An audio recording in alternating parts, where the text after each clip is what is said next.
But look, everybody, it is the end of the growing season. That's right. And your area is probably over.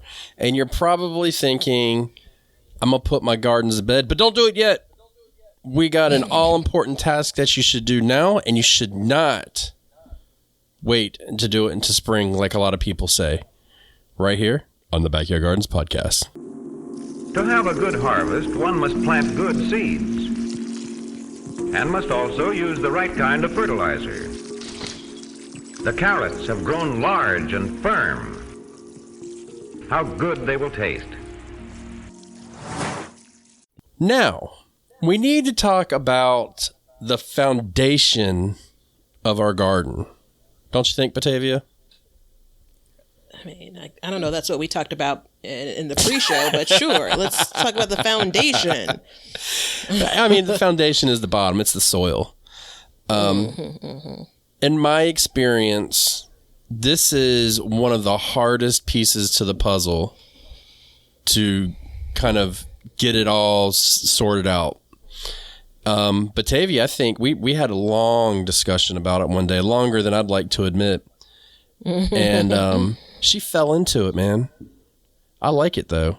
She's got a plan, and it works well. And it seems to have worked very well for her over the years. So, oh, you mean I stumbled into it? Yeah. Stumbled into it. And I don't see a problem with that, first of all. I don't want you to think that's like a stab at you. I think that's how I've done a lot of things in my garden. But this one thing is very important. And it's, before you put the gardens to bed and they're going to sleep, if you can do that, you don't want to just waste that valuable time because life doesn't stop out there. I think every year I go searching on, does it make sense to make, updates, amending things in the spring or the fall? There's things I would do in the garden where I kind of want to do it, air quote, by the book. But then there are things that I want to do in the garden because it's the most convenient, and after this number of years gardening, like I know myself as a gardener, so I know what I'm most likely to do or not do, no matter what I say. And so I think when you talk about some of the things I stumbled into, it's funny because it was at a time where I thought it was the proper thing to do. Yeah. So I know it sounds like there's a riddle here, but I think it'll become clear in a couple of minutes. Yeah, no, I mean, we're clearly talking about amending beds. And, for years, I don't even know if I mended my beds for years. I think I always just like topped them off a little bit, but I never put a lot of science behind it or anything. And I always had good luck. And here's the key. Once I started trying to put science behind it, I started having issues. Isn't that interesting? Yeah, overthinking it maybe. Yeah, overthinking it. And that was kind of when we were talking in the last show about, second guessing myself when parts of the lifestyle I don't like that's come out of gardening. That would be one of them. I've gotten some advice over the years of, well, first of all, the main advice was, amend your beds in the spring. Amend your beds in the spring. Do that now. And then it was a couple years ago, I did a couple things in my bed, but one of the things that I did is in the winter, I took chicken manure fresh out of my coop and spread that in my garden, which I don't know if you know or not, but that's like a big no-no. You don't want to put fresh manure in your garden. You need to age it first. Mm-hmm. And but why? For toxins and stuff like that. Okay. I honestly don't know. All I know is it can make you sick. I don't know totally, but that's one of the big things I've heard. And so I'm like, okay, I get it, especially like large amounts of manure. But my theory of it was, look, I'm not going to plant in this bed for a couple months. So if I put it out there now, it's just going to age in the bed and start to break down in the bed. So what could I be losing? You know what I mean? And that seemed to work extremely well.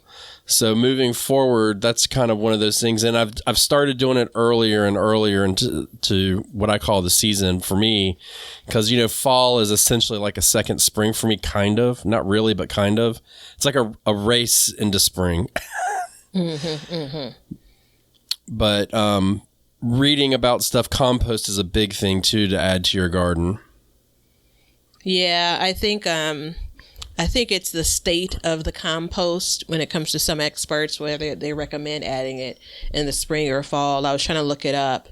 It's, kind of packaged compost. It's recommended to add during X season, and then fresh compost is requested to be added during X season. I'll figure it out before we get wrapped up. But spoiler alert, so if you're adding compost in the spring, like a month before planting, like I don't have that much time for like the first plantings coming out. So if I'm trying to get some things planted in March, I don't really have an opportunity in February to add compost, right? Like in February, there's some things that are still frozen. In February, there's some things that are still completely snow covered.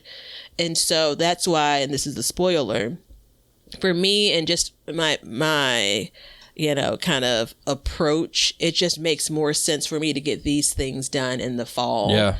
Now, I don't know how much I lose, if you will, am I losing some of the nutrients in kind of this snow-packed garden bed? But I've come to the point where I can't care about that. You can't tell me if this soil is still fit to plant in next year, that if I add some amendments that they just are going to be washed away. I mean, I'm not adding liquid fertilizer and why isn't it feeding my plants 8 months later? I'm not saying So I think that just from my style of the way that I'm ready to get up and go in the spring, we talked about this a couple episodes ago. It's waiting until then to do those steps for me is a prime example of me getting distracted, me getting a later start. I love the idea of being able to uncover a bed or look at the snow melt on a bed and then be basically ready to plant in it. Yeah. Move some mulch around and get ready to plant in it. And, the only thing, and we should talk about this, the only thing that I never add in the fall, I don't normally top off a bed in the fall with soil. That's not anything that I've ever done. I definitely add some to mini beds in the spring, like when I'm planting, but that's not a step that I've done kind of as I close out the garden year.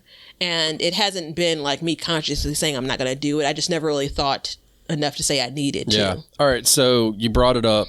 Let's crack it open. You top off your beds with what? So it's going to be a layer of compost, and I'm terrible about these things, since I use bag compost. If I have a 10-foot by 4-foot bed, that may be like 2 to 3 bags of compost. Maybe it comes in at an inch and a half of compost, if I had to guess. Right. And then I try to, and I just got, a message from my Leaf Connect. And I try to add some type of mulch product, leaves, straw. I try, emphasis on try not to leave the beds bare. Right. And that's it for fall for me. Right. And then in the spring, you come back and you top off with... It depends on the bed, and depends on the year, depends on, when I'm planting there. But in the best version of this in the spring, beds on the concrete patio, which I know are losing soil right as we speak, right? So I'll come in with some fresh soil. So that's a good example of making the distinction. I probably won't add compost to the beds on the concrete patio unless I'm planting in them. Right. Like if I'm putting garlic in them again this year, I'll add some compost. But the rest of them, I'll leave them, not amend it all, just add some mulch potentially. Right. And so the better case scenario, front yard beds, the cage baby, once I've done that 1-step, 2-step, compost, mulch, then when I come back in the spring, I'll add a bit of, maybe a little bit more, just a handful more compost when I'm planting. And then when I have the kind of now bare beds, not amended beds on the concrete patio, I'm starting off like from day one, I'm adding more soil. Right. Because I've probably, for a bed that sits 10 or 11 inches tall, I'm probably at like 7, 8 inches of soil left. Right. So I'm topping those beds off, adding fresh compost. Fresh, I mean just like it's out of the bag. And then again, my intention is to plant in them if I'm direct sowing, once things germinate, then I'll add mulch. Yeah. Or I'll move the mulch back on. So it's a mixture of that. The mulch piece has always been a challenge for me as I try to amend. And for me, amend means adding some kind of, soil or compost. Yeah. So if you search off, if you go and you go down the rabbit hole and you search like, topping off garden beds or mending garden beds, most of the time the only thing you're going to get is compost. Add compost, like over and over again. And so historically, I think earlier in my gardening career, what I did is I would get I have no problem shouting out this company. I wish I could buy it here. I think it was like Gulf of Maine garden soil. I used to use that. It's, it's obviously a New England thing. You can get it here, but it's so incredibly expensive. It's not even worth it. I used to use that. And the reason why I used it was garden soil. So I'd top off with that. And then I got into like composting and all that stuff. And so I was adding compost over and over. And this year, as I was digging into my soil, I was noticing that the dirt was crumbly. Right. And I mean, if it was wet, it definitely, you could squeeze it, if you had watered it and it would hold shape, but it would dry out really fast. And then I started getting, on my peppers, I started getting chlorosis. And so when I did a soil test, I had high phosphorus content. And that really confused me because I was like, I don't understand where this comes from, this, that, and the other. And so I was out, at my local compost maker, and I was talking to him, and we were having a discussion about it. And he, it's the amount of compost that you add, if you add too much, can add to that phosphorus content, which you can't get out of your soil, right? It holds it. So then we were talking about it, and I was like, well, what do you recommend I do? And he was like, well, you need to be topping off your beds with topsoil. And I was like, just plain old topsoil. And he's like, yes. And he was saying that is the single most important ingredient you can put into your garden, more so than compost, because compost will break down and it will add to the soil, but it won't necessarily make more topsoil. So you need, if you're going to, because, as the beds settle, that organic matter doesn't really totally break down evenly. So you need to add this because it helps with the transportation of, look at that big word, of nutrients going to the plants. So it's very interesting to me. And so then we started talking about, well, like spring or fall or winter. And this is for my area where we don't get a hard freeze. But he was saying even where it does freeze, fall is the best time to do it, like late fall. When basically you're done, you're raking up your leaves anyways. Most gardeners are collecting for mulch or compost or something like that. And then doing as you do, topping off. So, and I think like you've done, you've used garden soil typically, which is good. But I think because you've done it for so many years, you've already got that breakdown process going on, and you're not just adding only compost, because you and I did the math off air, and it was like a 3-to-1 ratio, I believe we came up with, of 3 garden soil to 1 compost.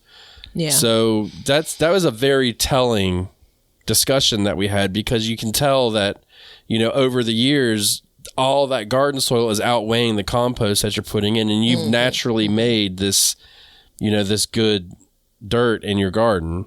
You know what I mean? Yeah, and for almost all of the garden beds, that's not true. About half of the garden beds have had soil in them and growing before I ever added compost. Yeah. And I can't say that I've basically all of that soil has escaped or has been, suppressed or anything. There's still some of that, I'm going to use the term original earth, original soil in there.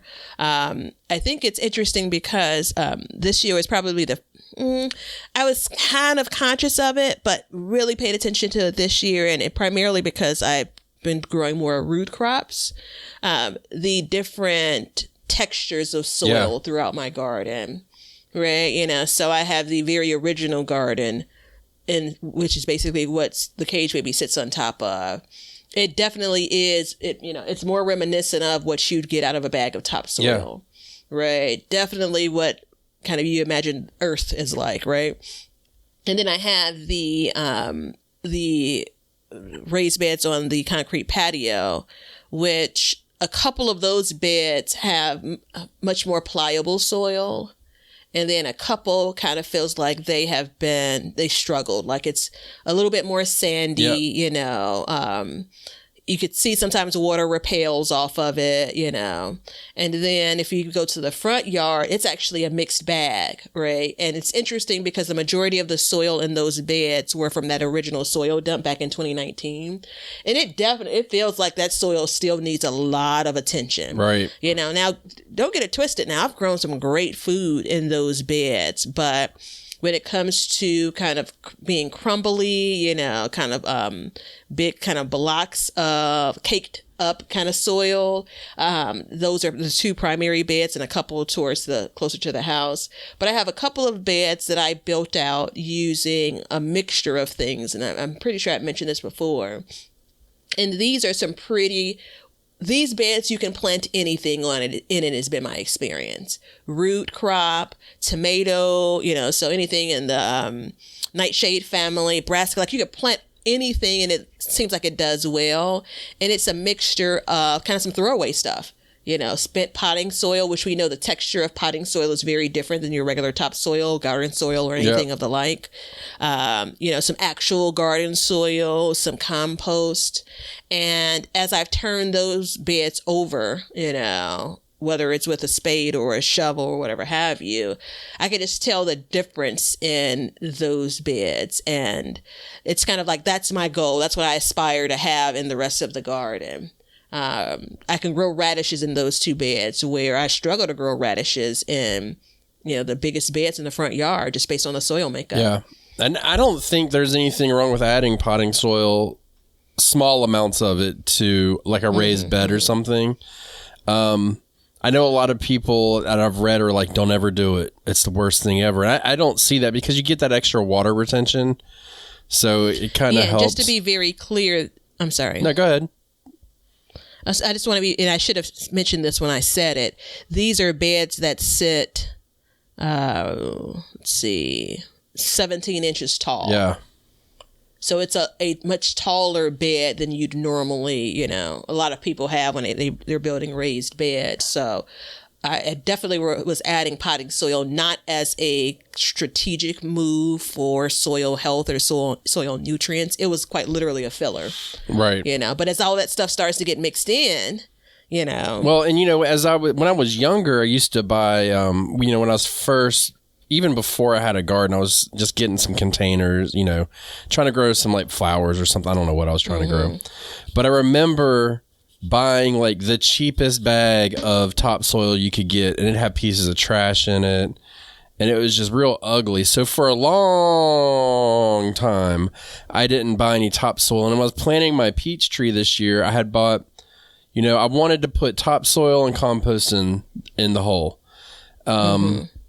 As well as some native soil, but I didn't want to use anything that had fertilizer in it, for the simple fact of it was fall.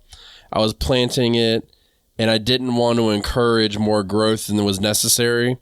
So I bought some topsoil, and when I opened the bag, and this wasn't like super high quality, but it wasn't like the cheapest of the cheap you can get. And I believe when I bought that original bag, it was like 25 cents at Walmart or something like that. It was dirt cheap. But I opened it up, and I was shocked the second I opened it up, and I ran my hands through it. I was like, damn, this has got good texture. It's nice and fluffy. Like, I could tell as soon as I opened it that is something that needed to go into the garden. That's kind of what set me on the path when we had that conversation, because as over the years, my beds they've broken down, so I need to top off a couple inches probably on each bed. And so the question became okay, now what should I put in there? Because I remember I topped off real heavy with compost a few years ago, and I haven't put any topsoil in since I've built out my beds. And I was talking to my friend again, and he was saying that he had two people come. One person filled up their beds completely with just topsoil that he got from them. And the other guy used a combination of like bagged soil and compost, and they planted. And then the guy that did the combination also gave his neighbor, the other guy, his plants that he grew from seed, and they both planted them. And he said within a month, that guy came back to have the combination and said, I need to get more topsoil. I need to pull it out because the plants were growing so differently. And he was like, what did what is the difference? And he's like, all I got is topsoil. That's it. Nothing else. And I think the word topsoil gets a bad rap. You know what I mean? Because we think that everything's poisoned and ruined and stuff like that, when it's just the natural things that things grow on across our entire planet until we get into it. So I have some topsoil in my garage, and I purchased it for the purpose of topping off some beds. I purchased this back in the spring. Topping off some beds, mixing up my own container mix, right? So I also want to be clear, from my experience, topsoil or even garden soil is kind of heavy for most of your containers, right? It definitely needs something that's a bit more light, as drainage is always an issue with my containers, and wanting that to make sure that it's not holding too much water. So something like topsoil is pretty heavy, and when you put it in a raised bed or in ground, it has the earth to naturally kind of drain, right? And so I think that topsoil, one could argue that there's a bit of marketing in, you create a whole other brand of garden soil, and then for decades it's recommended that you only use this in your garden, and you use topsoil when you're planting, grass or something, right? Topsoil is generally cheaper always than your garden soil bags. So there's a bit of that going on. But when you open up topsoil compared to garden soil, you can look at it and see the difference. Clear. If you open up all three of them, potting soil, garden soil, topsoil. And I don't think I'll ever add only topsoil to a garden bed. But I do think as we're looking at amending our beds, it could make sense for me to add topsoil to the one bed that I had the mixture of the spent potting soil, the one that I said is a little bit more pliable.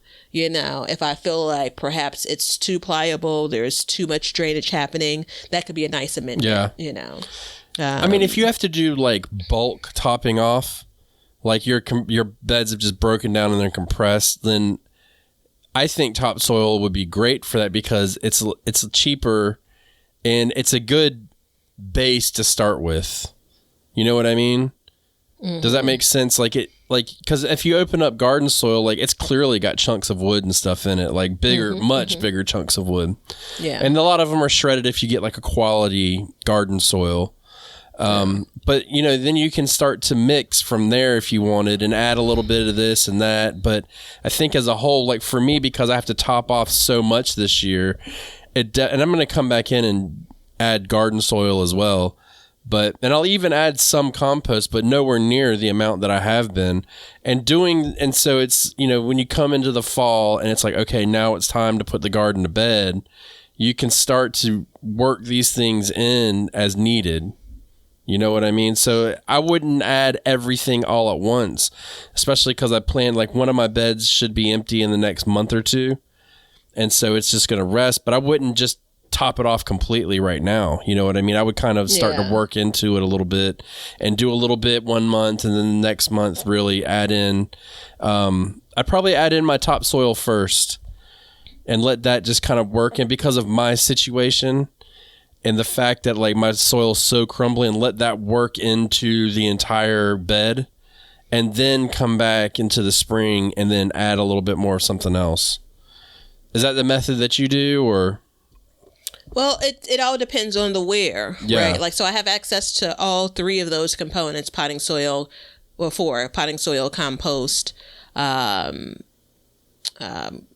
topsoil, and garden soil. I don't know if I named all four of them, but you know the four I'm talking about. And a good example is because I grow in a lot of containers, I'm dealing with a lot of spent potting soil, right? And so it depends. If I have a bed that I feel like nutritionally, and this is all by gut, and I'm not even trying to say that I'm getting it right every time, nutritionally, that it's sound, I may be adding some of the spent potting soil, right? Like if I keep on adding things to the spent potting soil to make more potting soil, I'm going to have too much potting soil, right? So I mean, I think it's really like you gotta have to figure out what is going to work in your garden. The front yard flower bed. And I realize I have you on this other screen, and I know you're looking at me saying, why is she looking over there? The front yard flower bed, I've never added what you would consider the good stuff to that. You just treat your flower. Listen, I'm just trying to tell you. So it was originally the little bitty round flower beds that you see when someone's dug up a tree. Yep. It started with that. And then for the kind of over the years, I dug up a little more. And then finally I dug up the entire space, which is about 22, 23 feet or something, maybe 20 feet, call it that, across. And the most of that soil is the soil that was underneath that bad grass. I could never keep grass healthy. And so when I started building up just a few, like maybe a foot up, I was adding, crap soil, right? It's like you don't want to put the good stuff where you're growing these flowers. I know some people are just screeching. And every year that I had soil that I needed to kind of get rid of, if you will, I just dump it in there because that stuff gets compressed too. Wood chips, there's all kinds of crap in there, wood chips mixed in with soil. And so I say that to say, I mean, again, I'm going to brag on myself. It's a showstopper now. Yeah. Things grow beautifully in there. I'm not growing food in there, so we have to kind of put an asterisk by that. But I think it's a good example of kind of soil or, kind of garden spaces or what you make of it. Well, I think that leads to a good question, too, because a lot of people think you have to make a raised bed in order to have a garden. And, I mean, the question becomes, do you even have to do that? You know what I mean? I don't think you do. I'm going to go ahead and say that because just like you said, like you've added whatever you want into it. And over time, like it's continued to mix and it gets into the native soil that's there and you're putting your plants in it and you're growing them. And, I do the same thing. Like my back bed by the greenhouse, I add, that's where I put a lot of my scraps and stuff in. And that, if it got more sun, it would be my best bed I have. But it just doesn't get as much sun in the fall, so it doesn't do as well. But I add all that, all of the old potting soils and compost and stuff like that. I don't even think about it. So I think you're naturally, and you're doing it in small portions too. So you're not really twisting up the biology of your soil either. You know what I mean? Yeah, so a short answer is raised beds are absolutely not necessary. Right. And so we've gone down the road. If you're a gardener, you probably already know this. If you're new or thinking about gardening, maybe you don't. But I think there is an aesthetic, but I think a lot of people kind of either don't want to wait until they can create a healthy growing space with the soil they already have in the ground. And then I think that some people truthfully just have shit soil and they know it. And so building out raised beds allows you to control that a bit more, right? As you bring soil in, so again, I planted out my front yard garden after years of, kind of growing in ground in the backyard. And then also after years of having raised beds in the backyard, right? So that was kind of my way. I was sitting and trying to think with one ear and listen with the other ear. I went with metal raised beds, which are kind of sharp looking, right? When I turn down my block, I can see them, right? I only did that in the front yard because I did want something that was a bit more spectacular than wood. Yeah. And I don't know that I thought a lot about, again, them sitting, 17 inches high. Yeah. I didn't think a lot about that. Because they're still not convenient enough for me to not to have to bend over a lot, I still gotta do that. And look, by May of each year, my back knows it, right? And so I'm sitting and thinking to myself, and I don't know the answer yet. Leonard will have to put a pin in this, but I'm gonna tell you where I'm leaning. If I had to do the front yard garden over again, one, would I use raised beds? Two, if I were to use raised beds, would I go with what I have, right? I have no complaints. These metal raised beds have been troopers through Chicago winters, and that's nothing to take lightly. Yeah. They have held up and held strong. And so if I were probably, to be quite frank, 20 years younger, if I was in my 20s, I probably would be gardening much lower to the ground. Yeah. I know better now. Whether they say the one thing you don't get another one of is a bat, protected. But I'm kind of leaning towards, I probably do something more like, I know you're not crazy about it, but landscape timbers. It's easy to maneuver, it's easy to work with. I don't have to have sick carpentry skills for it.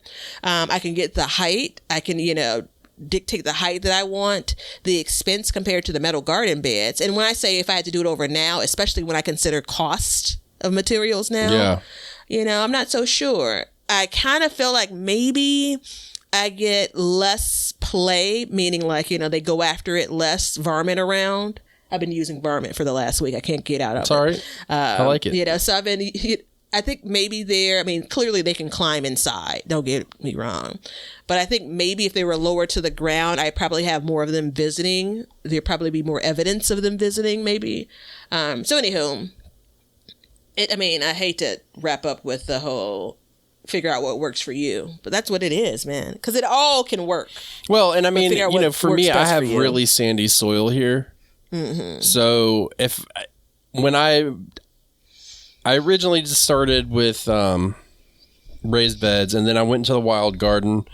I tilled it up, and I pulled roots out of it for days, and then it'd rain, and then more roots would come up, and then I tilled it again.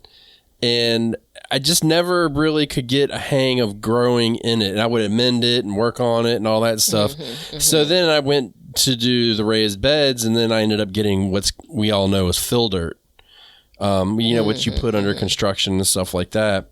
But even though I have that fill dirt in there now and I'm working to amend it and make it better, I still feel that I have a better base to work with. And all of the dirt underneath the garden it'll all mix over time, and then the deeper it goes in, it'll get and penetrate into that sandy earth, and then kind of continue to mix up. So essentially, even though I may have 6 inches on top, in a couple of years I have 6 inches below as well. Mm-hmm. That will be nice and ready to accept these things. So it's interesting because when it was positioned to me that hey man, topsoil, regular native topsoil grows every single plant you see. Why should it be any different for you to grow your food? Was a very interesting concept to me. And then the fact of when you're putting it to bed and, should you do it in winter or summer and stuff like that? There's a lot of conflicting information out there. And for me, it's always made sense to kind of add it in the fall and late winter, well ahead before you go into spring. So one, it can all start to break down. Two, you can really take your time and get it right. So if you add some, you don't really know what you can do, you can kind of get on that and figure it out, talk to a couple people or whatever.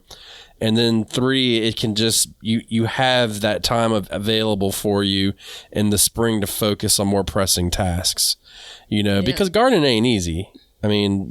Yeah, but I also, for more years than I could count, I did only work in the spring going into summer. There was no I didn't even understand the concept of putting a garden in bed, so the early years.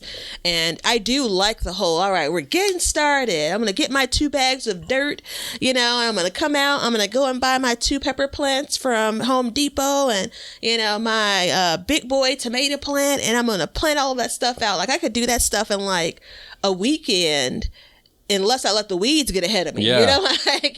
I have pictures of this is the before, on a Friday, and this is the final on a Monday. That's not my current garden experience. No. Right? So there's a lot more to be done. And so a part of it, quite frankly, to me, is just time management for me.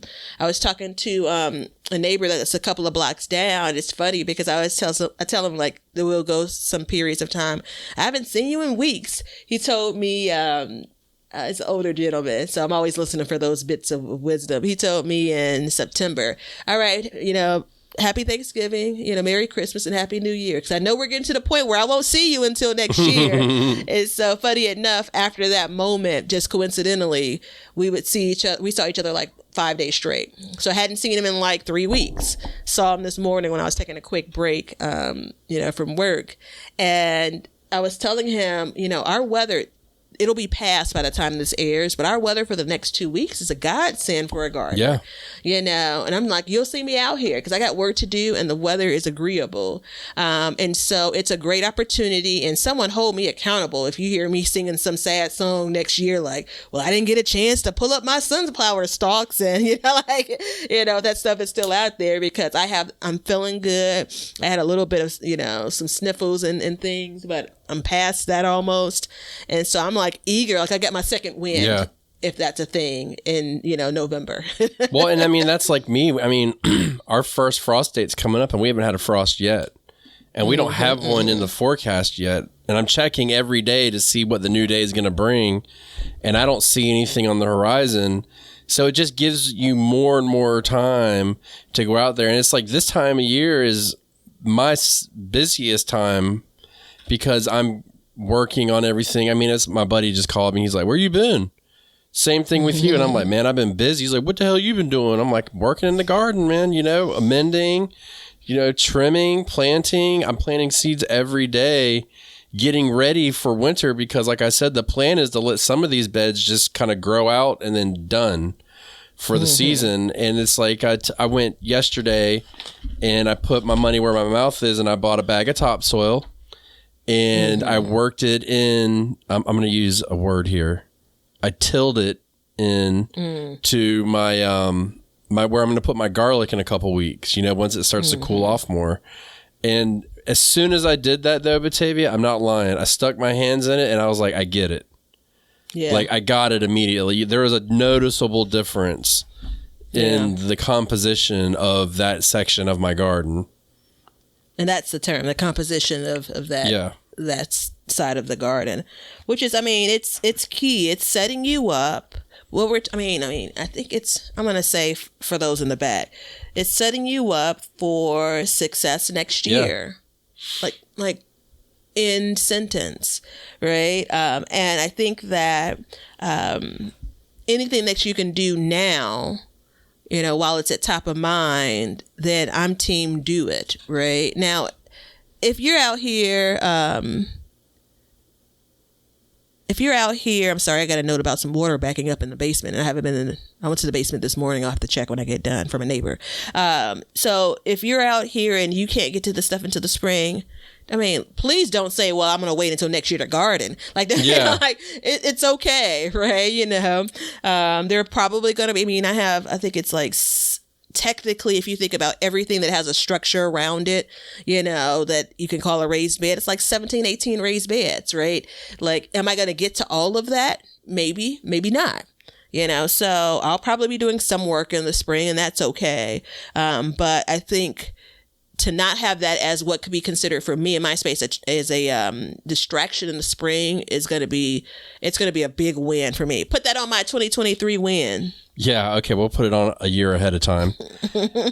I mean, it's one of those things too. So first of all, if your ground's frozen right now, or you're getting like repetitive, I think, I mean, I hesitate to say this because I don't really know, but I'm pretty sure that in a lot of places, you're bouncing up and down right now, in and out of freezing and stuff like that. And I mean, the average garden bed is, what do you think an average raised bed is? Probably 6 to 8 feet long and somewhere between 2 and 4 feet wide. Yeah, I think that's right. You still have plenty of time to go out there and just, if you throw in a bag of something, you're activating that soil, because even though your garden freezes, the life below the frost line still is active, and it will continue to work that bed for you. And I mean, when I was living up in Massachusetts, I would take a tarp and lay it over my beds, like a black tarp, and I would let them, when it first started getting real cold, and then that would keep that soil warm, and it would allow it to kind of be a little bit more active for longer. And I would rotate that around. So in this time of year, it'd get freezing and then warm up. It'd get freezing and warm up. And every warm spell we had, I would move it to another bed. And then as we go through, you know, and I didn't have 18, 19 beds or, you know, like I have, or like you have, or 10 beds like I have now. But even then, like I was able to get around in a month's time and have that stuff still active and be amending and adding stuff to the beds constantly. Mm-hmm. And that always seemed to kind of work for me. So, you know, unless you're correcting something like PSA announcement, don't just add compost to your garden only. There it is. You think that's safe to say? Yeah, I think it's safe to say. My mother, instead of, because we're not at the point where she's going to ask me about socks. We're not there quite yet, but we are at the point where she, like every other call, which is a couple of times a week, she's saying, your garden's about done, isn't it? Yeah. And so I have to say, well, yeah, you know, because a lot of people think about the garden as tomatoes, cucumbers, and she knows that I'm not growing that, you know, in October, November. But I'm just like, you know, I'm still out here picking greens, you know, and just generally like greens, and, you know, she generally knows what I'm talking about when I say greens. And so I think it's interesting because this year in particular, the blessing of like this, my frost is going to come later than predicted as well, which, I mean, I pray for every year, and here it is. Yeah. You know? And unfortunately, this is the least prepared I've been, but whatever, we're here. And so I'm looking at it now and saying, I have time to do these things, which is great. But if I go back to the time when it comes to the things that I was trying to sow and grow, I literally have like 2 more weeks minimally. And I'm talking about with no protection whatsoever. Like the garden gods have given me 2 more weeks of true fall weather before it gets uber duper cold. And that's awesome. And so I'm trying to make the best of it. So that's a part of like strike while the iron's hot in my mind. You know, use the time you have when you have it. So are you sewing still? No, I'm not. And I wish I thought about it 2 weeks ago. I thought about 2 weeks before that. And if I would have just done it when I thought about it, you know, that's why I've been like, I was the same as you, because we got like a little cold snap and I was like, there it is, it's done. And then as I was looking, I was like, wait, it ain't done yet. So I've been going out there and like I keep sowing like my turnips and kohlrabis and radishes and stuff like that. Just trying to keep, because I'm like, look, if I've got 2 weeks, I can potentially get stuff up to where they're already, I don't want to say frost resistant, but you know, they're cool weather crops as it is. So I can potentially get things up and going and have even more than I had anticipated, because with my whole situation of getting sick, my garden's really struggled for the fall, getting it up and going. And I was out there today and I was looking, I was like, man, it's actually starting to come along. And with the things that I've just planted in the past couple of days, if they come up, like I'll have a full garden, which I didn't anticipate doing. Now I still will harvest and let them go to bed like I had initially planned. But I mean, I don't know. It's going to be interesting. But the longer it stays warm, I mean, you just, like you said, strike while the iron's hot, man. Yeah. Now it's funny because I've been trying to sow for fall since July. And my last sowings I direct sowed September the 21st. It's funny how some of those things stick in my head. September the 21st, thinking my average first frost date is scheduled now to be November the 1st. Again, knowing I'm sowing kind of almost all cold hardy. Some of them are kind of like cold tolerant. And we got through, there was like maybe a week where we were dipping close to freezing. We got close, but didn't touch it. You know, and so now we're on the other side of, you know, kind of the, oh, shoot, when's the frost coming? And so it's interesting because I'm watching the growth in those periods of time. And I'm glad that I didn't sow my entire garden, but it absolutely was a missed opportunity. I had plans that I just shelved, you know, and even if I would have continued to sow in other places, because September 21st, I was already 3 weeks later than I wanted. I've been sowing those 3 weeks, but the stuff just wasn't germinating, right? Yeah. You know, and so if I would have continued to sow more on September the 21st, I would have more active gardens, you know, beds to manage. But again, I have enough, which is, I think, important. And guess what? It gives me an opportunity to do. It gives me an opportunity to see, like, put my money where my mouth is around harvest early and often. I have some arugula right now as we record that's fit to eat. Where's it at? I mean, it's still in the garden bed. So we're almost there. We have recognition. Yeah, I didn't say... Well, yeah, the acknowledgement of, it's under cover too. It's under a row cover. And so it's prime for, set it and forget it. Yeah. Arugula young I enjoy it much better than like a little bit older arugula. So again, perfect time to say, because I have this, and I'll wrap up here. I have this challenge of, like, especially this time of year, well, I wanted to keep growing because I know my window is still short. But I think something that, if you're putting together those pieces a minute ago, is again, take advantage of it while it's here, Excuse me. What happens if a tremendous cold front comes in and arugula isn't that hardy? Enjoy it now. Enjoy arugula when it's 3 inches tall and keep on moving. Yeah. Right? Like, ultimately, you want to eat it. So whether you eat it now or later, as long as you eat it, go ahead and eat it now. Make sure you can get it. Yeah. The one thing too that I need to say is if you're like me and you can grow most of the winter or even all winter, I mulch my beds religiously. And what I'll do this time of year is I'll come back in and whatever I'm amending with, I just put it right on top of that mulch. Because this time, in most places, I mean, we haven't had rain in almost a month. My rain barrels are going dry. That's how I know to sound the alarm. You can put it on top, and then with the rains coming as often as they do, and on top of you watering and stuff, it'll actually work that stuff through, keep that mulch moist, and then by spring, that stuff will be broken down in your garden, and you can just add right on top of it. You know what I mean? And I'll even go back in at some point, add another layer of mulch on top of that as, my upper layer. And then if you go back in and if you lightly till or mix up your garden any way, that stuff is going to get churned into it and it's going to improve your soil over time. So that's another thing you can do because like right now, like I said, my garden's fully planted and I have a lot of work to do on the soil in some areas. So I just kind of went in there and look, this is how I look at it. Small steps is better than no steps. Okay. So instead of just rushing through it and being like, no, screw it, I can't do it because it's planted, like as we speak right now, it's doing something out there. You know what I mean? When it rains, when it gets watered, that stuff is going to work its way through the nooks and crannies of that mulch and it's going to get into the soil and it's just going to help break it down. And I moved it. So I just put it like in the middle, like the edges of it are exposed, the mulch. And when I moved the soil away, guess what? It's flat, it's wet, and it's starting to break down already.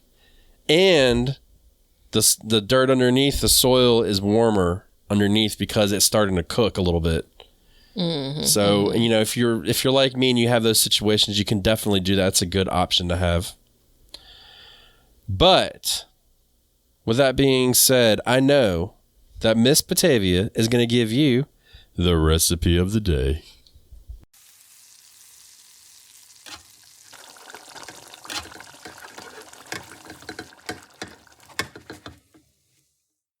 So I was so glad you didn't say a banger recipe of the day. I needed you to play this down a bit. So as of the recording, I am finishing up with some of my late season summer crops. So I'm mixing up recipes and preserving things.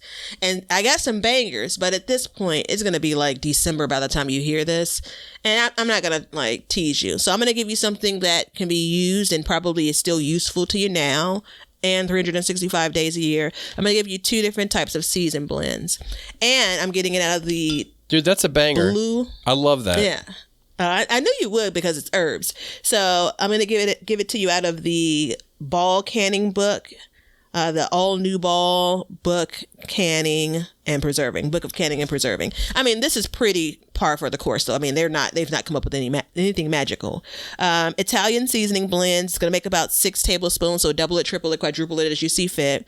So it's going to be dried herbs, and a mixture of garlic powder. Now, this is key because you need to go into that closet, into that shoebox where you put your fresh herbs like months ago that you were drying, and go and get those now before you forget about them. You're going to use 2 tablespoons of dried oregano, 2 tablespoons of dried basil, a tablespoon of garlic powder, 2 teaspoons, I said teaspoons of dried thyme, and 2 teaspoons of crushed red pepper. I never add crushed red pepper in mixes like this. I like to control even that small set of spice. Control. But mix that up together, and you have an Italian seasoning blend. Sorry, Janet Jackson got in my head right away. All right, so second one, and they actually have a bunch here, but I'm only going to give you 2. Second one is a smoky Mexican seasoning blend. So this makes about a 1/3 cup. All right, again, multiple recipes you'd use this for, right? So we're going to go with all teaspoons here. So you have 2 teaspoons of cumin seeds. I said seeds. 2 teaspoons of coriander seeds, 4 teaspoons of chili powder, 4 teaspoons of ground chipotle chili powder that Ben's going to send me from the chipotle powder or chilies that he made, 2 teaspoons of dried oregano, and 2 teaspoons of garlic powder. So you're going to heat the cumin seeds and coriander seeds in a small non-stick skillet. You're going to let that get, aromatic. You want that aroma. So about 5 minutes, stirring until toasted and fragrant, and then you're going to remove that from the skillet. It gets a little bit tricky because you're putting this in a grinder. You could definitely use the powdered versions of those blends, but this is going to be a bit more flavorful.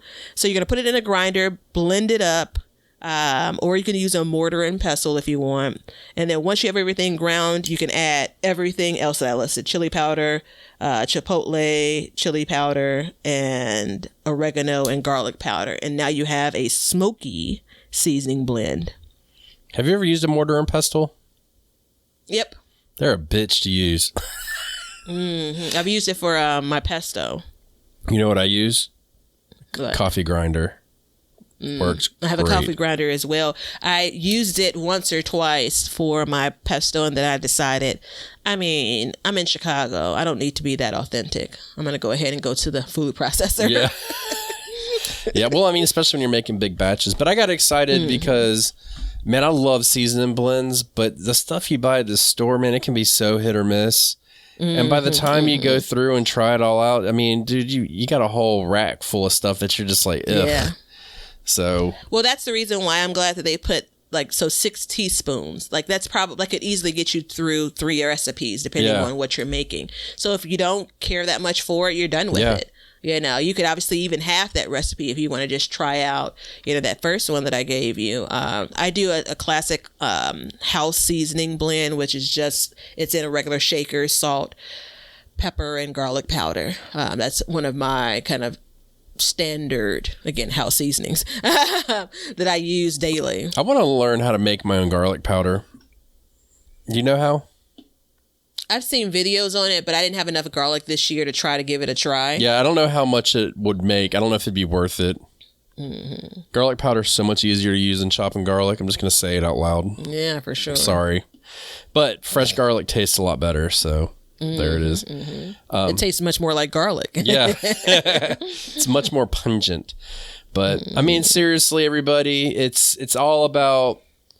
If you're going to amend your garden beds in the fall, I think it's a good time, a good use of your time in wrapping up the garden. You can add it to the list.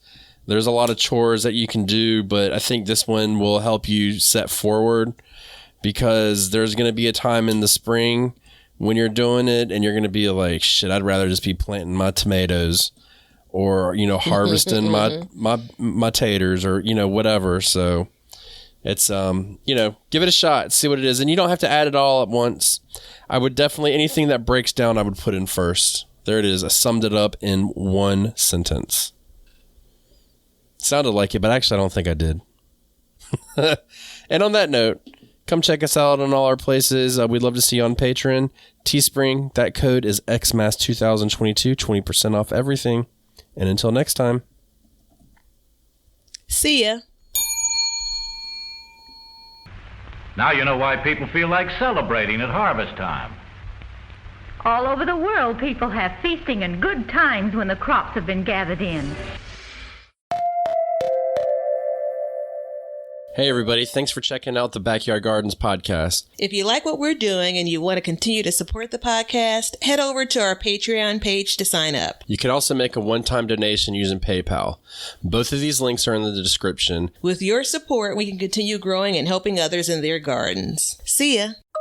If you guys want some Backyard Gardens gear, Go to the link below and check out our t-shirts, mugs, pint glasses, and other gear. all purchases go towards helping to support the show, so thank you so much in advance, and we hope you enjoy. We want everybody to have a garden, and we're going to give you a chance to win free seeds every month. Head over to backyardgardenstv.com and enter your email address to be entered in all of our giveaways. Good luck! We want you to be a part of our gardening community. DM us a picture of your garden at Backyard Gardens TV on Instagram, and we will share it with our listeners.